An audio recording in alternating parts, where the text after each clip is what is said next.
Okay, yeah, I think we're on. I So think we're on. Yep. great. Thank you very much, Sue, for getting the technical bits. Welcome, afternoon, members and colleagues. So we'll get on to the pack, if I may. The agenda that we've published. First item is apologies for absence. Now, I have received apologies from Councillor Hollingsby. Are there any others, Sue, that you've received? No, that's just the only one. Okay, all right. So I'm hoping that Connor might link in as we go. Declarations of interest. Are there any? Nope. Okay, thank you very much. And item three is the minutes to agree as a true record the minutes of the meeting held on the 22nd of February 2024. Members, are you happy that they are an accurate representation? Yeah, happy with those as an accurate record, Susan. Okay, great. Okay, thank you very much. And that is a unanimous support from the members. Thank you. Okay, and we are now, let's have a look, going into item four. So this is the final item, but it's a presentation from David. And members, I just was conscious that following the last meeting, we needed to come back to you with points of substance. So David's got a number of slides that we'll talk through. And David, I'm happy if you want to pause at each point. And we can have a discussion and to get the actions and the input from members at that point, rather than do the whole lot, because there's quite a few things in there that we Of need course, to steer on, if that's all right. absolutely. Try and be mindful, Sue and Ellie, if you're doing the minutes, to make sure we capture any resulting actions accurately. So, David, can I pass over to you? You can indeed. Thank you, Susan. I'll just attempt to share my screen. Hang on a second. Is that? Can you see that? Yeah. Okay. Brilliant. Yep. Right. I shall flick on to the next slide, if it will let me. Okay. So the first thing that we wanted to present to you and to enable sort of discussion about, in a sense, was the chair and vice chair roles. So the thinking is, and I know Susan's had discussions with you as well. So the discussions that we had amongst senior management and with myself, and which has been fed back to you, as I understand, was that, and I think we've touched on this before anyway, is that the chair roles and the vice chair roles would not only include responsibility for managing meetings as you would normally expect, and ensuring the effective business, completion of business, etc., but also to take on a lead responsibility for a particular area. So that would be within the scope of the committee, of course. Oh, crikey. Sorry, I was just distracted by something in the background there. So the roles will be, as I say, focusing on a specific area, and as well, as I say, in addition to taking on the responsibility for chairing the relevant committee, and that the focus of taking that lead will be on policy and strategic matters, and whoever is appointed to those particular chair and vice chair roles will be the political point of contact for senior officers and third parties as well. So just below that, the agenda setting and planning. So the intention would be that the chair or vice chair who's taking a lead role in a particular area would meet with senior officers in a similar fashion, and I say similar, not the same, as perhaps portfolio holders might, to discuss and plan not only agendas but also, key issues relevant to those focus areas, those areas on which the individual members taking a lead. So there'll be that interface between the chair or vice chair, their lead role, and then with officers to enable that dialogue, to share ideas, to develop, what's important for members, what's important for the council, and how that then feeds into the whole decision-making structure. because of course, you know, all member decisions are taken by committee, as we know. So something else that was suggested was perhaps annual reports being made by those individuals back to their committees or even up to full council. So the reports would cover things like, well, what key areas have been looked at throughout the year, what topics are particularly important, or where something the committee might have said, right, we want to focus on this area and we want you to go away and have discussions with third parties, with lead officers and what have you, to get an update on that sort of thing. And it's not set in stone that it's annual reports, it's just a suggestion, by the way. So the role would also promote policy which had been agreed. Again, you know, this is about being a representative of the committee, being a representative of a particular function or functions. So it's not about the individual being able to promote their own agenda, if you like, but it's about a collective, this is what the committee thinks, this is what we think, sort of thing. And there'll be the conduit as well through which the committee, the council, interfaces with outside bodies. So the individual might be representing the council on a local body, a regional, or even a national body. But again, it's really important, as I'm sure you're very tired of me saying, that role isn't about a member being able to take decisions. It's about being, well, exactly that, conduit. It's someone who represents the council collectively, their views, the committee's views, and feeds back and feeds into external partners and stakeholders, etc. So I think it's really, although it's incredibly difficult, as I know we've touched upon before, I think it's really important that there's some form of role description so that there's consistency and clarity. And I have put something together which, unfortunately, I didn't have it in a form that I could share with you in advance. What I'm going to do is I'm going to make a couple of tweaks to it and then share it with you after the meeting to look at. It's nothing, hopefully, that you wouldn't expect. So I'll tell you briefly what it is. It's simply saying, well, here's a role description for the purpose of what you do when you chair a committee. So it's, you know, the standard stuff. So it's making sure that you enable effective decision making, you know, promoting and upholding compliance with the Constitution and procedure rules and protocols, that sort of thing. And then there's a section on additional lead responsibilities. And what I've done is set out a table in there of all the different chair and vice chair roles, and then all of the different areas of the different areas on which each of those roles are taking a lead. And then below that are general responsibilities, which things like, well, exactly what we've just discussed. So, you know, representing the council on appropriate outside bodies, representing the council in the community, presenting reports, developing effective working relationships with key officers, agenda setting and planning, all of that stuff. So that's what's in there. But also, again, just for the purpose of clarity, it does set out you know, details of, well, this isn't a decision-making role.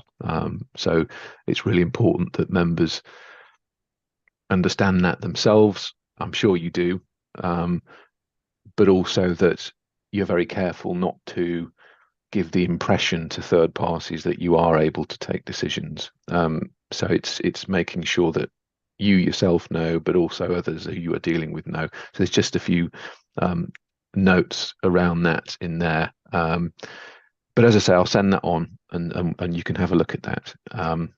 Can I just interrupt, David, for a moment? Yes, of course. May. Sorry, I'm just trying to work out how to put my hand up. Sorry, there, I've just seen Paul. Sorry, Paul. I was on a different screen. I was just desperately trying to find my way back. Paul, you go first. Oh yeah, no, thank you very much. Yeah. Yeah, when I was looking through the slides, and I thought I'll see, exactly what the kind of thing we do at the moment, and within the existing constitution. And again, I think it's relevant not just for the council but for the committees. It talks about to promote the public involvement. It would be of the committee's activities, and to be the conscience of the committee as well, which is part and parcel of this, which is what you assume that people will do in those roles. So I think if that's included in the things that you're going to send us, I think that would work really well. Just in terms of committee interfaces with outside bodies, I'm not aware at the moment that the outside bodies that we are invited to attend necessarily have, or all of them have links directly into cabinet or existing committees. So again, I just wonder whether that's something in the future when we look at the outside bodies that were allocated to, that we understand exactly what David is saying now, in that we are the conduit, and how do we get that information back in to either the relevant committee or into full council in the future. So again, I think that's a string that's worth pulling, just to make sure we understand what is required in the future. Thank you very much for that, David. That's it. Thank you.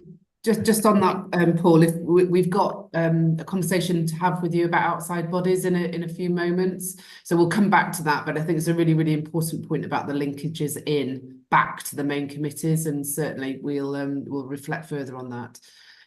Tim, do you want to come in? Yeah, thanks. Just picking up on Paul's last point there, which I think is very important, because at the moment our constitution lacks that in terms of feedback mechanism entirely. So Paul and I both sit for our considerable crimes on the district and parish liaison committee, for instance, but there's no feedback mechanism into the district for that.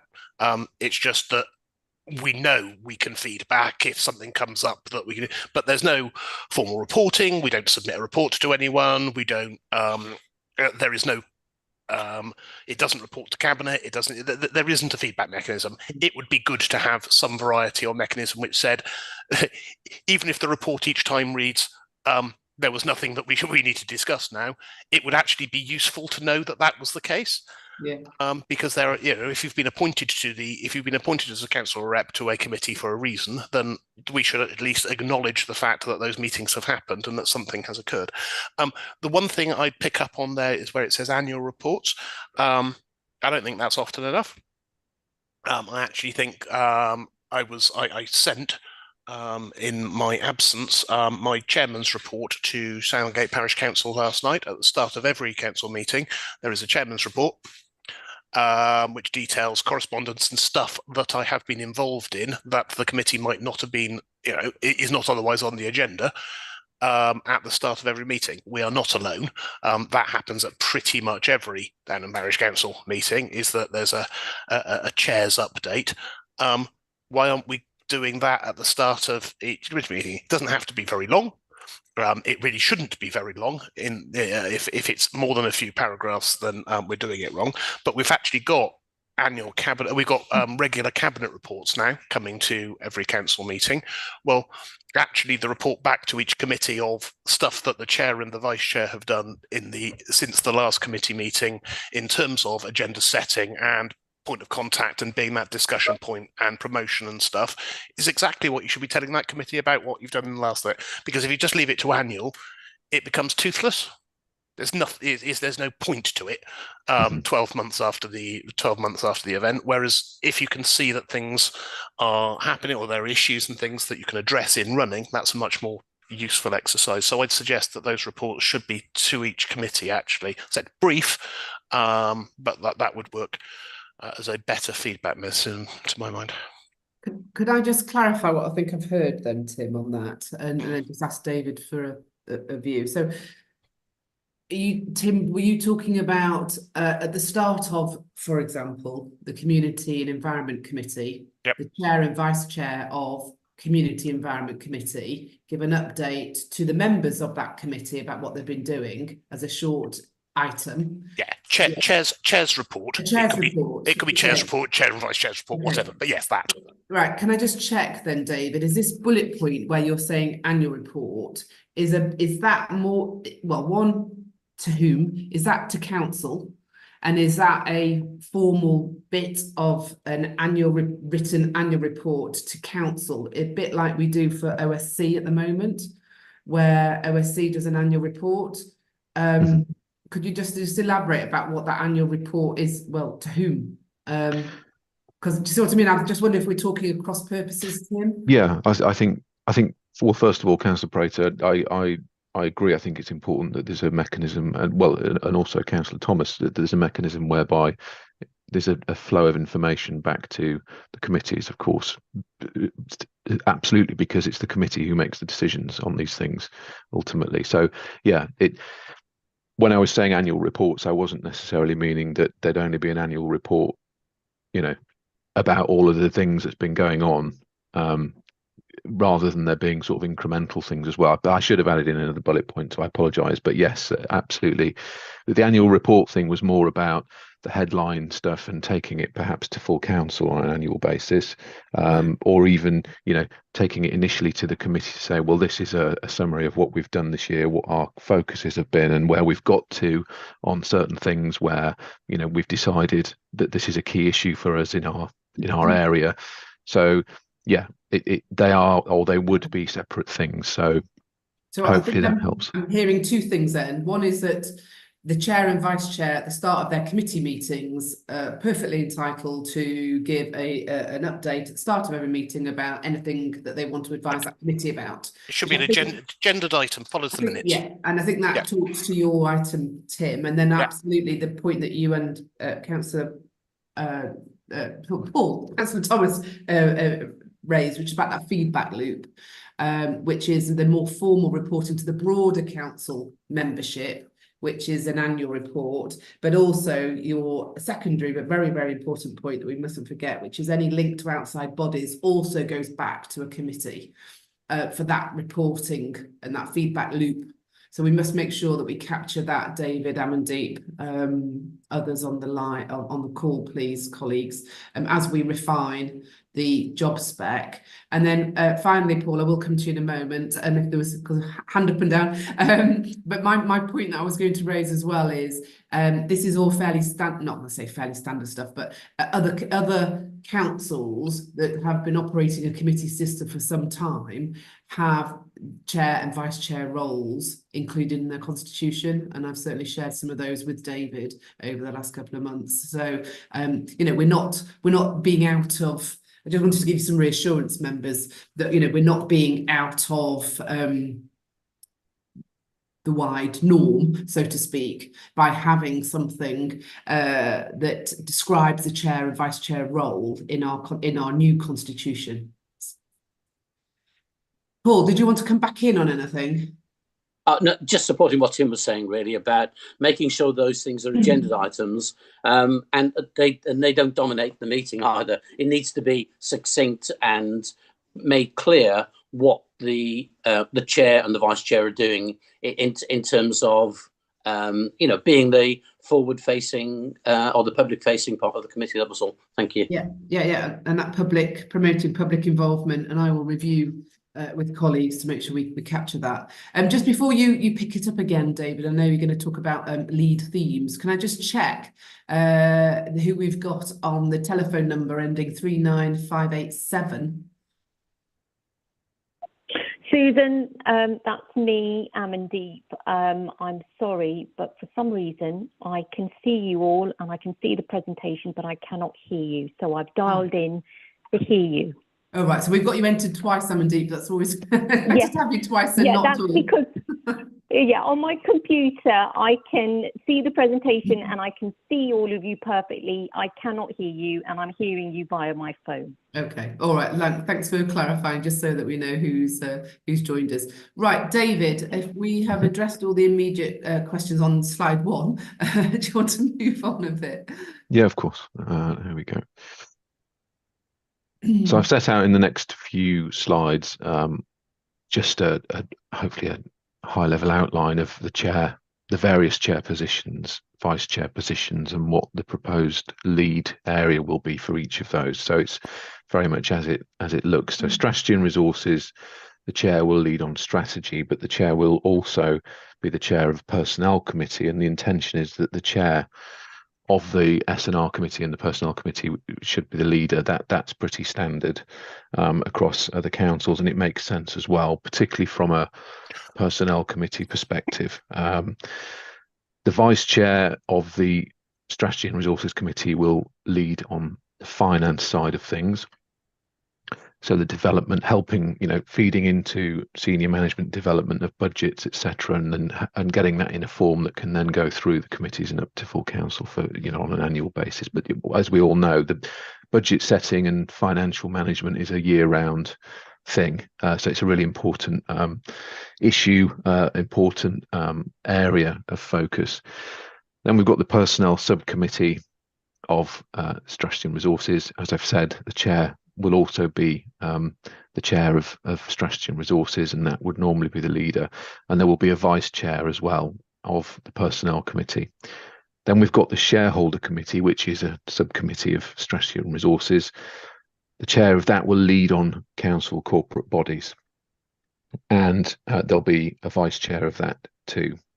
So David, could I just interrupt here, because I think I do need to make sure that members are content with a slight tweak. Up until now, members, you will recall the diagrams that we've prepared and agreed with you really just referred to resources committee. I, having reflected on operationalising and moving towards committee, felt that actually the inclusion of the word strategy and resources more appropriately conveyed the importance of this committee, because it would take the really big strategic issues that aren't just resource, or they're not community and environment. So I felt that by slightly tweaking the name at this stage, it more accurately conveys, what it's going to do on the tin, which is strategy and resources. But I just need to make sure that you are comfortable with that, because obviously we are going to be progressing into the drafting. And then the emphasis in terms of leading on strategy and the link with personnel and the lead on finance. Again, I just need to make sure that you are content with that. You'll see on the next slide, it sort of complements the whole lot, and we might want to pause there, David. But I just didn't want to skip over this slide without at least bringing that to the members' attention. I'm comfortable with those as they're worded. Just as a question, what do we mean by lead on council corporate bodies? Well, the representing the council's interest in external, corporate entities, so shareholder interests, if you like. Them, there are potentially other corporate bodies that are not company bodies, that are shareholder bodies, such as you could enter into a limited liability partnership, for example. Okay, specifically from our point of view, then we're talking about Otterpool, we're talking about Opportunitas, and we're talking about the East Kent thing that I can never remember the initials of. Yes. EKSDC. Yes. And later on the agenda, we are wanting to talk to you about the position of FPPG. Yeah, okay. That is part of the lovingly called shareholder committee. Question whether that's the right title, but nonetheless, the corporate bodies, or actually whether it should sit somewhere else. But that is an item for later on the agenda if we can. At the moment, I just wanted to convey that the chair and the vice chair roles also have a thematic lead, which I think is very helpful for me operationalising all of this with you all. They chair that committee. That's fine. They do not need to sit on all of those corporate bodies. You're not building in that they would be a director of each, or no, and that probably wouldn't be sensible either, because of course there's a conflict of interest there. If they were sitting as a director on one of those bodies and then having to take decisions on the council side, it wouldn't necessarily work particularly well. I agree. I just wanted to make that clear. So effectively, the directors would probably actually be reporting back to that committee, and that's where those feedback loops come in, is that when you're discussing each of those organisations, you would be expecting those directors to come in and represent the organisation to the council and that committee. Potentially, yes. Potentially, yeah. But there's got to be that clear separation of roles: director role and role as a council representative, as a shareholder, or with representing the council's interest in a corporate vehicle, corporate body. Okay. We had James Butcher doing exactly that role at Cabinet only last week, so we're used to this role. Yeah. Excellent. Okay. So this is again an outline of the positions in relation to communities and environment. So Chair of Communities and Environment would, the proposal is that they would lead on the communities side of things, and the Vice Chair lead on the environment side of things. We then have the Housing Committee, which is a subcommittee, and the Chair of that, of course, will lead on housing, and there'll also be a Vice Chair. The next bit is the bit that Susan's touched upon, and by me putting it on this slide doesn't mean that that's exactly what's going to happen. It's simply for a discussion point, and it's also referenced later on, I think. So the Folkestone Parks and Pleasure Grounds Committee, there's three proposals in essence. So presently the intention was that it would fall within the shareholder committee, but through I'd made the suggestion to Susan and to Amandeep that perhaps, given the nature of what the trustee role is for FPPG and the nature of what does that deliver? It delivers parks and community resources, and so would it potentially sit better under the remit of the Communities and Environment Committee? And also the role of a trustee is different from the role of a shareholder or a corporate, representing the interests of a corporate member of a corporate body, if you like. So it's a point for discussion. It can stay where it is, and there's no problem with that, because a big element of what the council's role is in relation to that trust is to manage assets, manage finance and all that sort of stuff. So on that side of things, you could say, well, actually it fits better in on the other side of things, the strategy and resources. But ultimately, what's it delivering? It's delivering, as I say, recreational facilities, parks, pleasure grounds, surprisingly. So might it sit better under the auspices of the Communities Environment Committee? And if so, should it be part of what the Communities Environment Committee do, or should there be a subcommittee, is I suppose the question there. Councillor Prater. Sorry, Susan. Oh no, I was just going to say before Tim comes in, this was a really tricky one. So I do really need a steer from members. The charitable objectives of FPPG are around the quality and accessibility to the community of the open space. We tend to talk about FPPG from a asset-based, transactional, decision-based. So to be honest, members, I could argue this both ways. I just think I need a steer from you about where would you like it to sit. As you're just cogitating that, if I go step back a bit, and in the diagram, under Strategy and Resources Committee, of course, you've got personnel and you will have your shareholders committee. So you've got two subcommittees there. Under Communities Environment, we have the housing subcommittee. So there is space for it to sit here. And of course, one of the early decisions that you made and suggested through the work is that we would have no more than two subcommittees at any one time of the main committees. So we're really looking for a steer about where it sits and how we deal with it. Of course, for its pay and rations, for its resources, it will of course report into Strategy and Resources. It will of course report through performance and other financial reports into Strategy and Resources Committee. But in terms of its day-to-day operations and its general sort of home, so to speak, you do have a choice. So I think Tim, if you do you want to come in? Yeah, this one's caused me immense fun over the last 15 years because the legal position on FPPG is a bit interesting in terms of, I mean, I spent some years trying to leverage the thing out of the district council into a town council, and that didn't work because legally we couldn't. We then spent some time discussing whether the trusteeship could be an elected trusteeship, and I was told that it couldn't legally be because it had to be the council corporate body and the executive had to do it. Now, if the executive has to do it, then that's fine, but how can we have a committee that is elected that does it?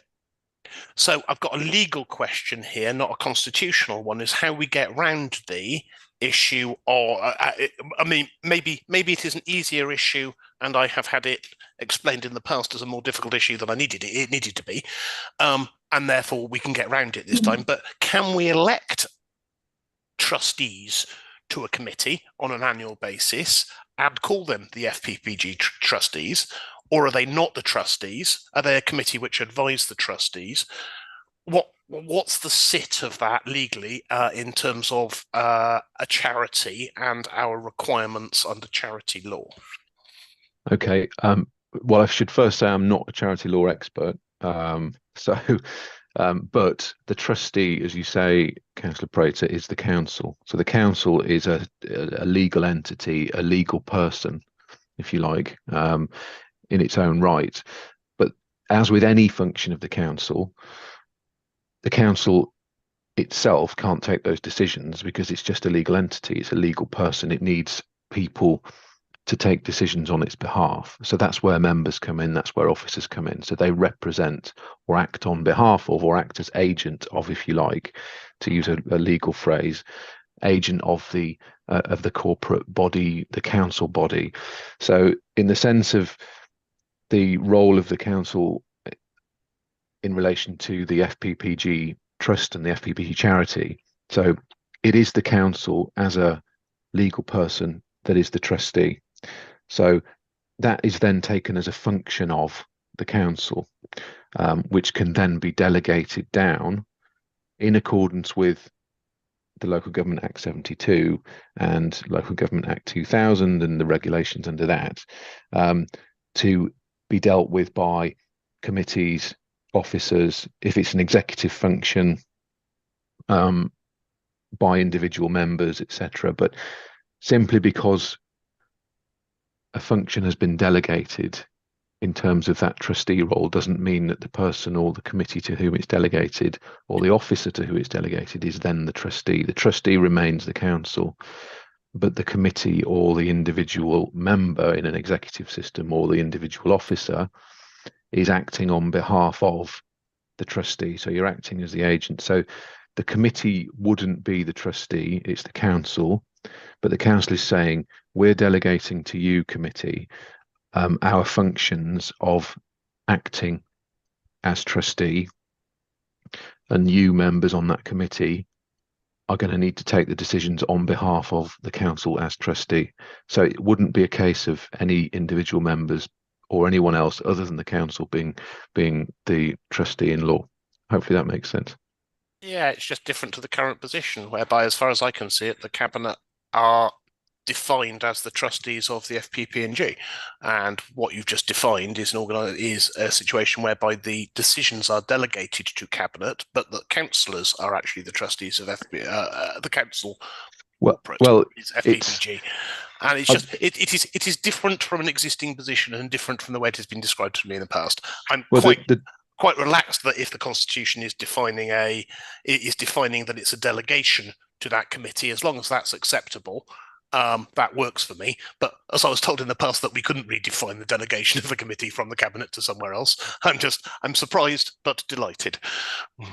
Well, as well, we've got to remember the context in which the functions are being delivered. So under an executive system, you of course have this split, don't you? You have the executive, as we all know, and you have the non-executive. So in law, the base position is all functions are executive functions unless it's stated in legislation that they're not to be. So I off the top of my head, I'm not sure whether it's the case that there's nothing in the law saying acting as a trustee cannot be an executive role, or whether it's what we know as a local choice function, whereby it's for the council to decide whether it's executive or non-executive. That aside, if something is decided to be an executive function, it doesn't necessarily go through the full council. All executive power vests in the leader. So it's then within the gift of the leader. They wouldn't themselves be the trustee, but executive powers flow that way. But so they could then delegate it on. I mean, if they were to not delegate it on, the leader would then be taking decisions on behalf of the council as trustee. It's complex, as we all know, but Okay, it's not under the model you're potentially proposing here. One could delegate under the Constitution. One could simply delegate from the council to the responsibilities for at least reporting and discussion to the FPPG committee. Everything relating to FPPG, one could constitutionally do that and not lead ourselves in front of a charity commission issue. Yes, because all, as we know, committee system. There's no division. All powers flow through full council as the primary decision-making body, and therefore it's a matter for full council to be delegating where they can within the parameters of what the law says, because of course certain things can't be delegated, like setting budgets or the annual budget or that sort of thing. But generally, yes, they can then delegate on, and I'm not aware of anything that would say you can't delegate on the council's function to act as trustee to a committee or to others who might be able to receive delegations. So yes, it would flow through full council. Full council would say, right, we want, well, it depends on what option, we want it to be community and environment and a subcommittee of that, or we want it to sit with strategy and resources. But yes, either way, it can flow down that way. Okay, that's helpful, David. Paul, do you want to come in? Or you're on mute, Paul? Yeah, based on the discussion you've had, I think it makes perfect sense in terms of fit for it to go under C&E then. And again, I think at town council level, many of us have situations where we're operating, like at New Romney, for example, with the St Martin's Field, where we all act as trustees and we do that as a separate function. But again, providing, as you quite rightly say, David, that we include that in our delegation of authority, that it's very clear where that delegated authority defines the route by which decisions are made, then I think putting it under C&E would make perfect sense. Thank you. Okay, thank you.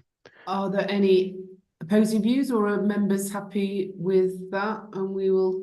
No, I'm content with that. I mean, it is a slightly more geographically orientated committee than others, but I think that council will work that stuff out for itself. Probably, you would expect more Folkestone and Sandgate councillors to go for that committee than others, but we'll see. Just so in terms of the general consensus I'm getting is that it probably would, or you would like it to be under C&E. Is that as a subcommittee, or is that as a part of the whole, the substantive committee? I mean, it doesn't currently, in terms of cabinet, we're taking 2 reports a year, Susan. Yeah, I mean, I mean, to be honest, we go generally when we have contractual issues to update you on. I would have thought you between 2 and 4 meetings a year, really, because obviously the accounts and things. I don't know whether we're creating a committee for the purpose of a committee at that stage, but and whether it actually sits within that committee relatively well. If we're talking about one report, maybe once a meeting, and generally it's the 6 monthly update report from Andy explaining that he's fixed it. Yes. And then once it's the budget, and then once it's the outturn budget. Yeah, I mean, you could, unless David advises otherwise, you could wrap it into the main Communities and Environment Committee, unless there's a reason, David, that it has to sit as a subcommittee because of the nature of when it convenes. Because of course, normally at the moment it convenes, it has, rather than as referred to the leader, we have the chairman of the trust. So unless there's a technical bit, David, that I'm not aware of, that you could advise. But while you're just thinking about that, Jim, did you want to come in? Yeah, it was just more or less just to say what you just eloquently expressed, Susan. The level of business on it is relatively, low. Right.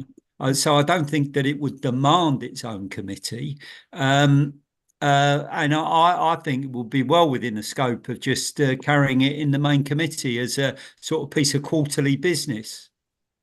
So, David, sorry to put you on the spot, or if you can't give us a definitive, we've certainly got it on this side of the structure in terms of C of E. It's just whether it's in C of E or whether it's in as a subcommittee. But are you able to give us any input at the moment, David, on that?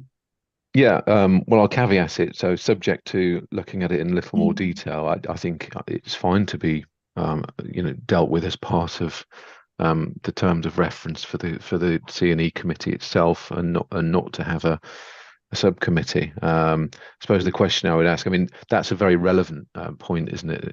What's the frequency of business like? My understanding that it was perhaps slightly more than that, but if that's not correct, then that's absolutely fine.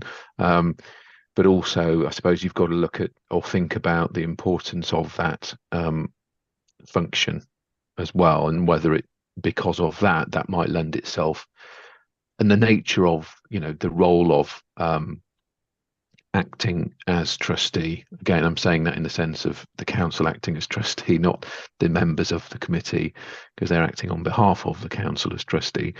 But does that role and the nature of the decisions that are required in relation to that warrant it being something in much the same way as having a shareholder committee allows you to section out something that is really important from a governance perspective and allows for sort of expertise to be developed within a smaller environment, and knowledge to be developed within a smaller environment, and more transparency because it stands separately. Do you think that's required or necessary in relation to the council acting as a trustee for the FPPG? And also, it's just a point, I mean, Councillor Prater, you mentioned that it's likely to be of more interest to certain members than others in terms of it being a sort of geographical thing. So, if you were to have a subcommittee, it might be that you say, well, albeit it needs to be politically balanced, subject to an agreement that it wasn't, but normally it would be. It might be that you decide to appoint members who fall within that geographical area to deal with that, rather than having it dealt with by the wider committee. So it's very, there's a number of, I suppose, things to consider that's actually the best reason not to do it for right now, because you couldn't have a politically balanced Folkestone and Sandgate centric committee. Okay. You'd run out of independents and Tories independent Tories instantly. Yeah. So it doesn't work.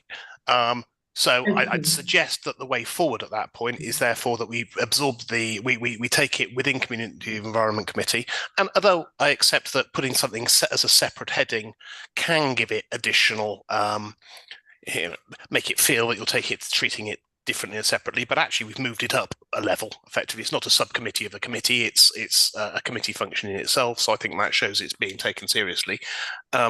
It is about 5% of our revenue line, so it's not massive in terms of the business that we do. It meets 2 or 3 times a year, and those meetings do not take long unless I'm talking.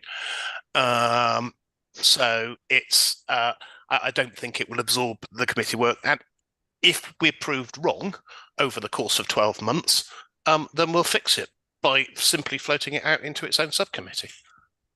Yeah, I think that's a good outcome. So, subject to, David, any legal technicality, I think that's a good place to get to. So, thank you, members, for that steer. Shall we move on then, David?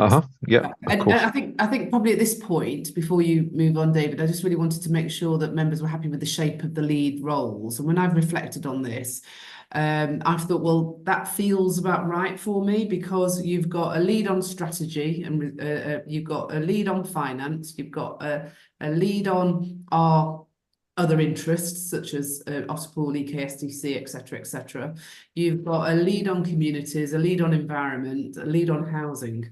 So you're up some fairly significant chunks, at least 8. By the time you've then got your vice chairs in, you've got a number of people there that it feels in thematic terms, it feels as though that's the bulk of the business. Obviously, there's clearly lots of detail underneath all of that. They feel like good splits to me. Although if I was Jim, I would be going for the Environment and Communities Committee and making the environment lead the chair. But he's significantly more mild-mannered and laid back than I am on these things. So you get a free pass. Well, could I just say, if there is a very strongly held view, it'd be good to hear it now before we get into lots of drafting. But anyway, it just feels as though, we've all got communities. We all have the environment, however. So, Jim, I'll take your silence as your thumbs up as we can move on, David. So, Okay. Total agreement, Susan. You can take it as total agreement. So it's communities and environment, right? Okay. Okay. So this, well, it's hopefully to explain the issue. Well, it is an issue, or it can be, or it doesn't necessarily have to be at all. But there's a split in terms of licensing functions, and all of this stems from the legislation that sits behind those functions. So you've got the Licensing Act 2003, and what that says is each licensing authority, of which you are one, has to establish a separate committee under the 2003 Act to deal with the 2003 Act matters, and it's very prescriptive in terms of what that looks like. So it's at least 10, not more than 15 members. It doesn't need to be politically balanced, is another thing, because it's not a committee that's appointed under the the more general legislation, but it often is, and I'll explain to you why it often is. And then you've also got provisions which restrict the functions that committee can undertake. So it can only undertake, very surprisingly, Licensing Act 2003 functions, but it also can undertake Gambling Act functions and hypnotism, not actually performing the act of hypnotism, but the licensing of hypnotism events. So, as I say, that's all that committee can deal with. So if you have a committee which is just called the Licensing Committee and it deals with all of those things and all the other things that fall under licensing, then you're either saying, well, this committee is constituted under the more general provisions of the 1972 Local Government Act, and then in which case you're falling foul of what the Licensing Act says, which is you have to have a separate committee established under this Act, where you say it's a Licensing Act committee and it deals with everything, but then you're falling foul of the restrictions. So there needs to be a separation, but that separation only needs to be a reflection in terms of reference and schemes of delegations and responsibilities for functions. So in reality, what often happens is, on paper you have a Licensing Act committee, and you also have licensing other, or sometimes it's called licensing regulatory, or whatever it might be called, that on paper are two different committees. And of course, the 2003 committee is responsible for what's I've set out there, and the other licensing committee is responsible for everything else, like taxi licensing, that sort of thing. And so on paper, they're separate things, but in reality, they contain the exact same members. But there needs to be, in terms of procedurally, so it might be that you say, right, on this evening, we're having our licensing committees. So you could say, I don't know, from 6 o'clock to 8 o'clock, or whenever it might be, we're sitting as the Licensing Act committee. And then from 8 o'clock to 9 o'clock, we're sitting as the licensing other committee. So there's a clear demarcation there that, albeit for all intents and purposes, and on the ground, you're probably only moving between those two meetings to go to the loo or to get a drink or whatever. It's, you know, there's a continuity to it, but it from a technical perspective, they are separate. So it's a case of, sorry, Susan. No, I was going to say, so thank you for taking us through it, David. I know we have mentioned this before. I wanted to revisit it because as we are now going to the drafting and members will be thinking about positions that they want to, you know, occupy and I'm thinking about how I resource the committees for you with appropriate officer support. I just need to you know, just make sure it's really clear, and then how we then communicate that more broadly, because it is a slight sort of administrative tweak to how we currently sort of clarify the paperwork and when people sit or otherwise. So that's why I asked David just to pause. And then you're going to go on to, David, aren't you, the next slide, which is around options around chairing this. So unless there are any questions at this stage, I think that description is very helpful. Do you want to move on, David, to talk about the options around chairing? Because again, this adds to either the number of roles that you have. So there are two options, David. Do you want to just run through that, and then we'll take a view from members about which option they want to progress? Yeah, of course. So option one, so presently you have planning and licensing committee. So the option one would be to say, well, let's continue on with a planning and licensing committee, which would be responsible for planning and then licensing other than 2003 Act, with a subcommittee to deal with, hearings around, for example, revocation of a taxi driver's license or grant, that sort of thing. And then a separate Licensing Act committee with its own separate subcommittee. And there would be a chair of each. So they would sit separately, separate committees. Technically speaking, again, you could have the same people on the Licensing Act committee as the Planning and Licensing committee. Option two would be to have, in essence, three committees, but in reality, it's going to be two probably. So you have a separate planning committee, and then you have two, at least administratively and on paper, or you can have it actually as well, the Licensing Act 2003 committee and then another Licensing Act, and they each have a subcommittee to deal with the respective areas that are covered by those committees, where decisions are needed to be taken around licenses, etc., etc. So I suppose in either option, I suppose option one, you could have, practically speaking, I suppose one committee that would be set out on paper as two, but would have the same members. Option two, or you could have, as option one, two separate committees, or as option two, you would either have three committees, or you would have, practically speaking, two, but on paper three. Hopefully that makes sense.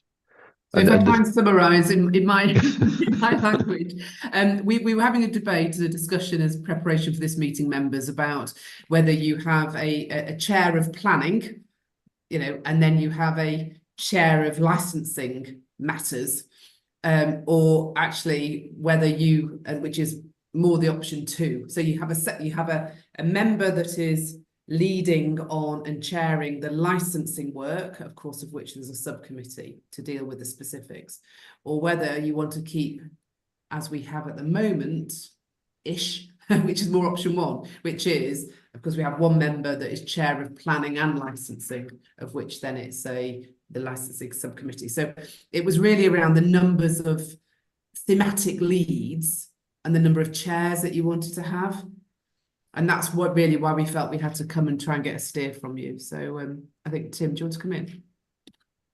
Yeah, I've tried to avoid planning and licensing committee like the plague and have been successful for many years.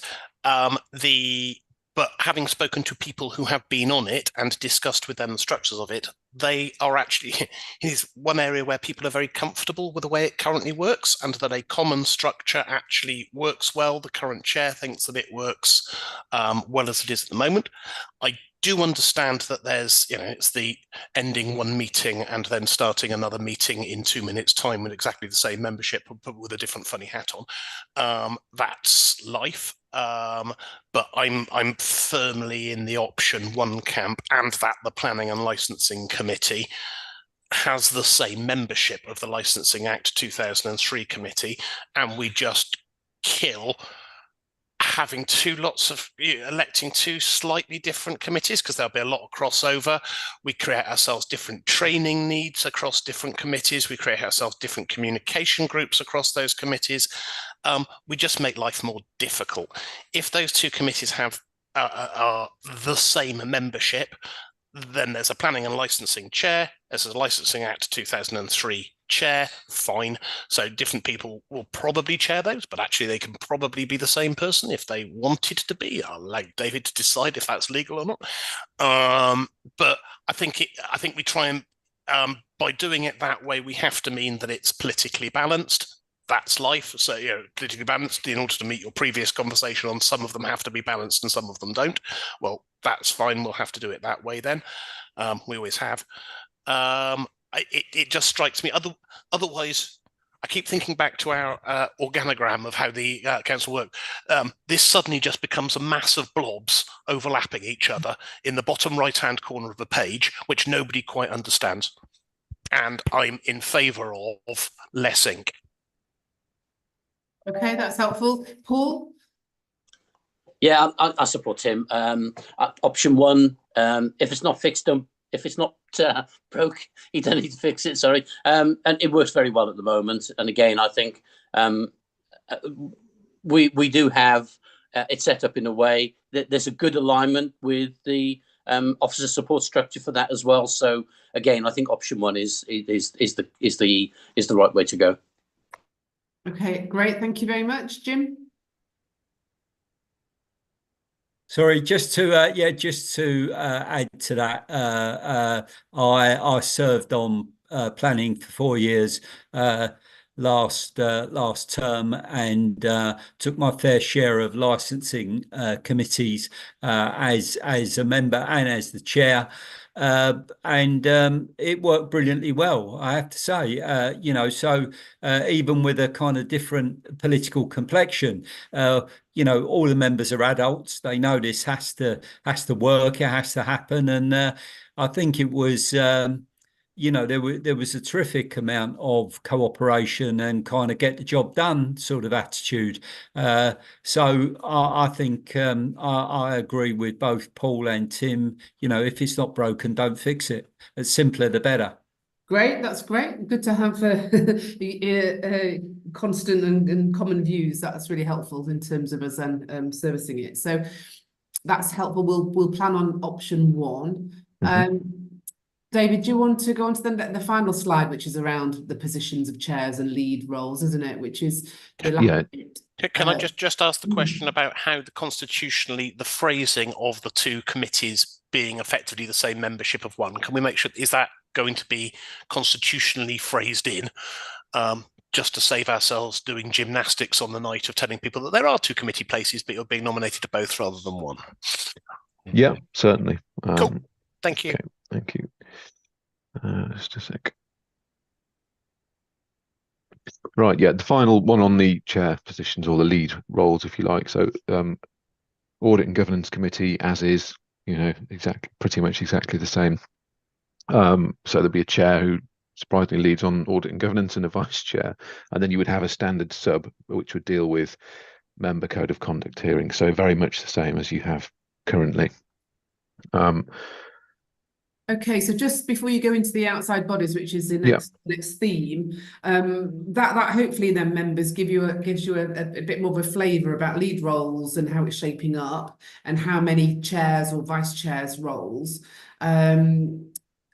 So I mean, I what I would like to do now, turn my mind more to, is around just making sure that as a council of the officer corps, I can make sure how I'm going to be servicing that for you, to make sure I've got the right resources, attending the right committees and things like that. So, but it feels to me as though we've made progress. So I just really wanted to check that before we then go into the outside bodies, which is a whole nother issue to unpick or to deal with. I'm taking silence as agreement. I've had thumbs up, which is brilliant. So David, I think we're on a roll. If that's all right, we move on. Of course, yeah. So appointments to outside bodies. So this is my understanding is that presently you've got quite a lengthy list of positions which are to be filled by council to appoint individuals to be on outside bodies. And I think so a really useful starting point is something that we discussed, Susan, Amandeep and I, would be to sort of review and rationalise the current appointments to outside bodies, just to say, well, is this something that we need to continue or not? So, you know, where's the value in this? What actually happens? And the point as well that Councillor Prater made and Councillor Thomas in terms of where's the loop, the feedback from people having these roles on outside bodies, and how's that feeding back to the council, etc., etc. So I think that the really important starting point is to say, well, look, what are we presently? What's our present list, and do we need to, well, we do need to review that, and in reviewing it, we need to say, well, which ones are no longer relevant, or, if they are relevant, great, but then how do we then factor in how information flows back? So, in terms of appointments to outside bodies, under the committee system, it's just simply a function of council that can then be delegated down to any other committee or to an officer, in fact. So you could have certain appointments to outside bodies reserved to be made by full council, or they could be delegated to a particular committee to appoint to a particular outside body. So, for example, appointment to the council-owned commercial bodies, or that's just one example, or appointment to a housing association board, that you might want to delegate that to the housing sub, that sort of thing. So I think what we wanted, David, for this one is to get your agreement members that for us to undertake a review and a potential rationalisation, which we will bring back to you. I've certainly been at the council over 10 years now, and I can't remember any sort of strategic review of those outside bodies in my time. So I do feel as though it's something if you're supportive of. And then once we've got that and reported it back, I think then we can then take a view from you, unless there's an emerging view now, about how those appointments are actually made. But I think it's appropriate for us to look more at the detail of this once we've had a bit of a deeper dive into the review of them, because some of them I question why, for example, the leader at the moment makes those appointments, because I'm not sure there is any feedback ever at all to council or any committee about a vast number of them. That's not to say that the work of those bodies isn't important. That's not what I'm saying. It's just from a council constitution point of view, it's not had a good look at for a number of years, in my opinion. So could I just have I got an indication that you're happy for us to review and to report back on some sort of assessment of those outside bodies? I think that's my first thing that I could do with a steer, whether you're happy for me to do that. Yeah, I've got a thumbs up. I think I'm getting a thumbs up. Yeah, thank you very much, Paul, as well. And then it's just whether you've got any indication in immediate views about, and of that hopefully rationalised number, how those appointments should be made, or do you want to come back to that once we've done a bit more work for you? From my point of view is that if you're going to have them reporting back to a committee, then the committee should appoint the person. That makes that closes feedback loop. Otherwise, the council appoints somebody and they're reporting somewhere else. So it makes sense to me that if we have that, X number of X people are appointed by this committee, and they will report back to us following meetings, and the same will apply to each of the committees. I think that makes most sense. Delegate it where you possibly can. Great, thank you, Tim. Was it Jim or Paul? Sorry, I wasn't not sure who came first. Sorry. I'll go, as I'm not on mute. Thank you. I think I agree with Tim. I think anything other than the system we've got, really, I will. I'll never forget the first few days being asked to appoint people to bodies I'd never heard of. I mean, God only knows what they did, and you know, and then to try not to, you know, create instant conflicts by appointing people. And it was nightmarish trying to get all of this kind of sorted out.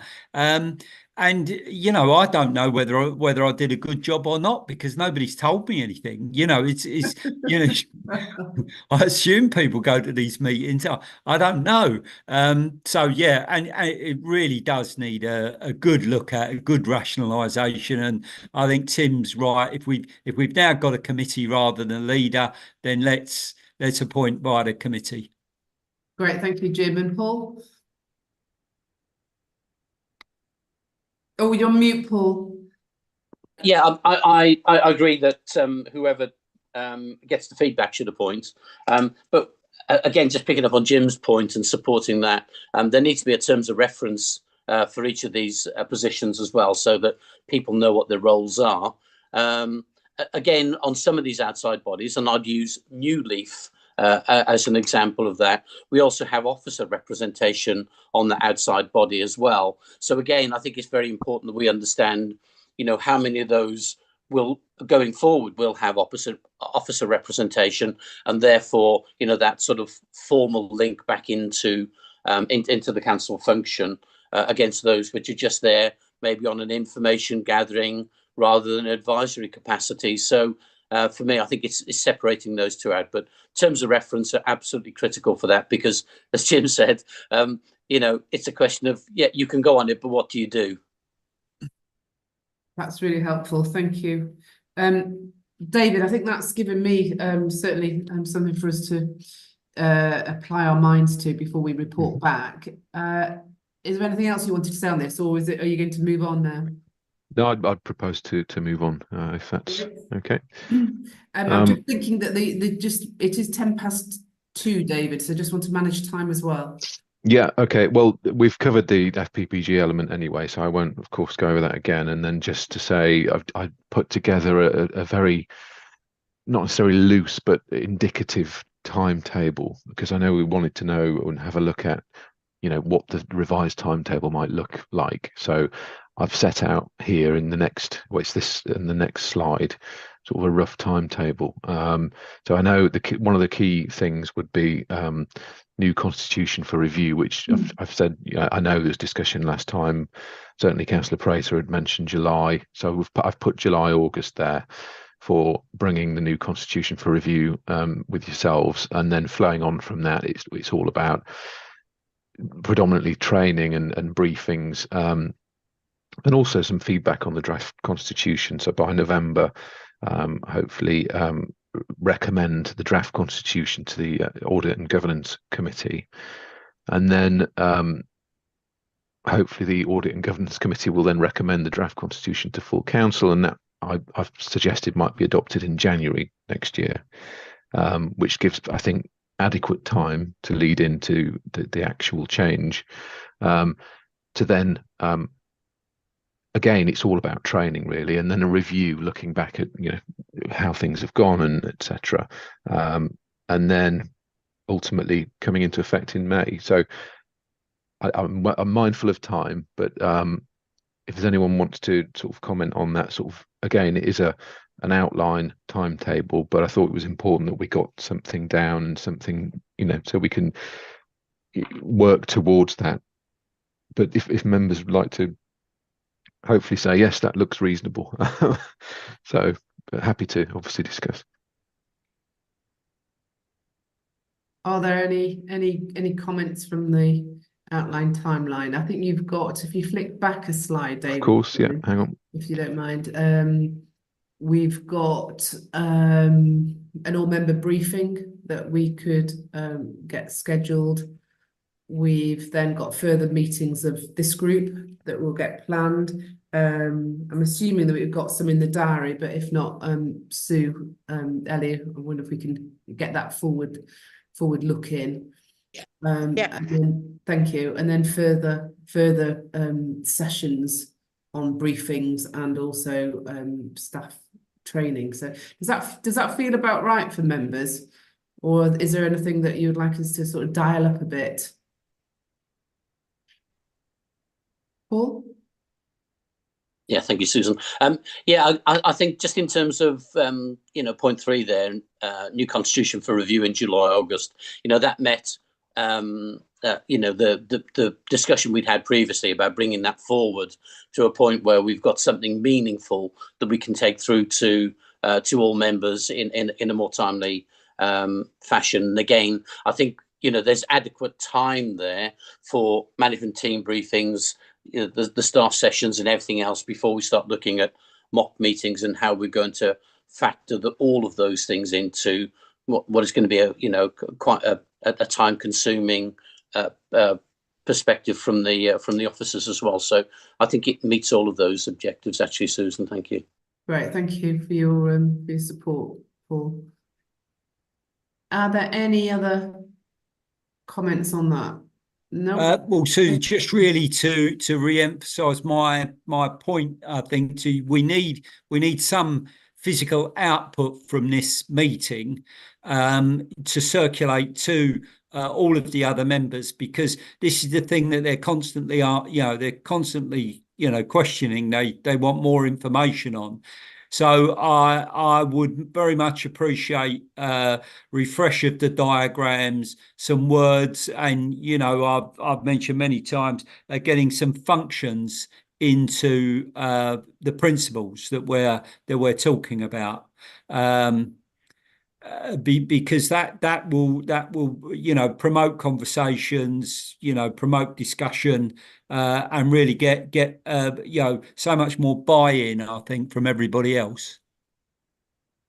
Great, and I think we've got quite a lot today that you've given a steer on that we can communicate in terms of those lead roles, and also the review of the outside bodies, which of course we would want to reach out to those that sit on the outside bodies currently to get their views about value and role and demands, etc., to undertake that review. So that's helpful, and we can certainly work, David, can't we, to get something, some sort of communication out to members, and then we can take them through it. We've got here about the member briefing in April/May. I know we've got a lot of work on that we're preparing for a member session in April on the corporate plan. So we might find this knocks into the beginning of May for that all member briefing. But in the meantime, we can certainly, I think, David, do the what Jim has suggested in terms of that up our communication to all members. Yep. And then we can say that there'll be a separate session where we can talk about it even further in more depth. That's really helpful. Anything else? No? Okay. Right, so I'm just making a note, something. Right, okay, if I haven't seen anyone else indicating, Amandeep, you've been on the call, hopefully you can still hear us. Is there anything that you want to add today? No, I've been listening to all discussions, just to thank members and of course David for all your hard work and your direction. Leader, just picking up on the last point you've made, we will put together something that we can circulate to all members, just giving them an update on the latest discussions. I know members of the Audit and Governance Committee in particular last week were asking questions about the work of this working group, and I'm sure the members are interested too. So we will put together something that can be circulated to all members more widely. Okay, that's great. Great, thank you, Amandeep.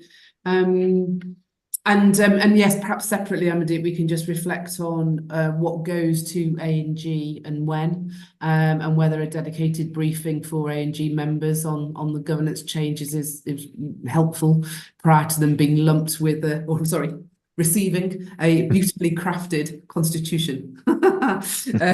Yes, So, happy to discuss. all right, lovely. Okay, well, if there's nothing else from colleagues or members, just thank you very much for your input, and hopefully you've got a chance for